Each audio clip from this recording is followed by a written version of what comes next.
8h, 9h, Europe 1 Et matin. place à votre signature Europe 1 du jeudi, Charlotte Dornelas. Bonjour. Bonjour Dimitri. On va parler ce matin de profanation de plusieurs églises. Un communiqué du procureur de la République nous apprenait hier l'interpellation de 3 individus pour des faits de ce genre. Information qui était jusqu'alors assez confidentielle.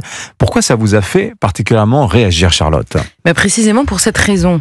Le communiqué est sobre, mais l'information l'est moins. Je cite, depuis mai 2025, écrit le procureur, 27 faits de vol d'objets religieux dans des églises des Landes et des Pyrénées-Atlantiques étaient commis. Le tabernacle était systématiquement forcé et les calices ou ciboires volés. Alors concrètement, dans toutes ces églises au moins, ces vols ne sont pas lucratifs. Cette fois-ci, c'est systématiquement à la porte du tabernacle, donc qui est forcé. Le tabernacle, c'est cette sorte de petit placard au fond de l'église qui est indiqué par une petite lumière rouge dans les églises, qui est fermé à clé et dans lequel on laisse reposer les hosties consacrées. Et ces dernières, dans toutes ces églises, ont été soit jetées au sol, soit volées. Ah oui. Il faut bien comprendre qu'il n'y a aucun intérêt matériel à voler ces petites hosties faites de pain sans levain. Il pourrait en revanche y avoir une claire volonté de souiller le bien le plus précieux des catholiques. Si on les appelle consacrées, c'est parce qu'elles sont pour eux le corps de Jésus lui-même. Ou pire encore, comme le redoutent les autorités religieuses locales, un trafic destiné à des messes noires, c'est-à-dire des messes sataniques, qui se servent d'hosties consacrées.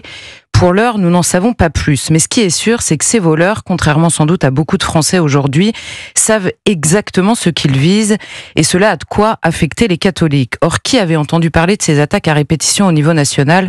Peu de Français. Localement, la presse a couvert la chose sans que cela ne fasse beaucoup réagir. Dans un pays dont le manteau d'église laisse pourtant deviner l'importance et le poids, même révolu, de la chrétienté. Alors depuis hier, quelques médias se sont fait écho de ces interpellations. Ce fut l'occasion de revenir sur ces faits.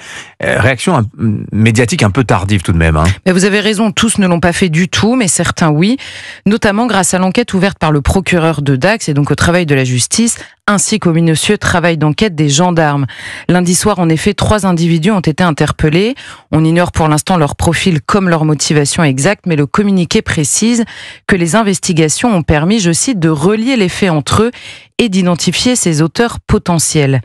Imaginez seulement que les forces de l'ordre arrêtent des individus soupçonnés de s'en être pris à une 30aine de lieux de culte en quelques semaines et que ces lieux de culte ne soient pas des églises. Croyez-moi, pas un seul Français ne pourrait l'ignorer tant l'indignation politique et médiatique serait bruyante.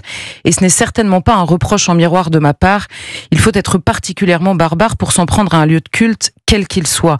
Tout comme à des sépultures, comme on l'a vu récemment, avec des tombes de soldats de 14 morts pour la France, vandalisées dans la nécropole nationale de la petite ville de Riche. En avez-vous entendu parler ?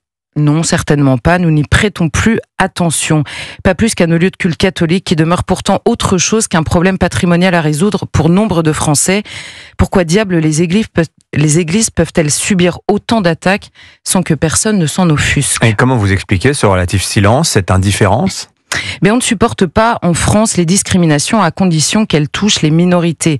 Mais contrairement à ce qu'ils sont dans la réalité, les catholiques sont encore considérés comme partie intégrante de l'Occident triomphant, dominateur, responsable de tous les maux de ceux que l'on prétend défendre. Accusation qui vient souvent des mêmes qui refusent, il faudrait savoir, l'existence des racines chrétiennes de la France. Alors leur malheur intéresse moins, on s'y habitue, on relativise. Ici ou ailleurs dans le monde d'ailleurs, les chrétiens sont aujourd'hui les plus persécutés au monde, mais assimilés au bourreau dans cette lecture binaire et si pauvre de la réalité historique. Il ne s'agit certainement pas de faire un atroce concours de victimisation, mais peut-être qu'à l'heure où nous cherchons en permanence du sens, du sacré, de la verticalité, des valeurs, des principes, le fait que les églises soient aussi régulièrement prises pour cible devrait nous intéresser. Signature Europe 1, Charlotte Dornelas. Merci beaucoup, Charlotte.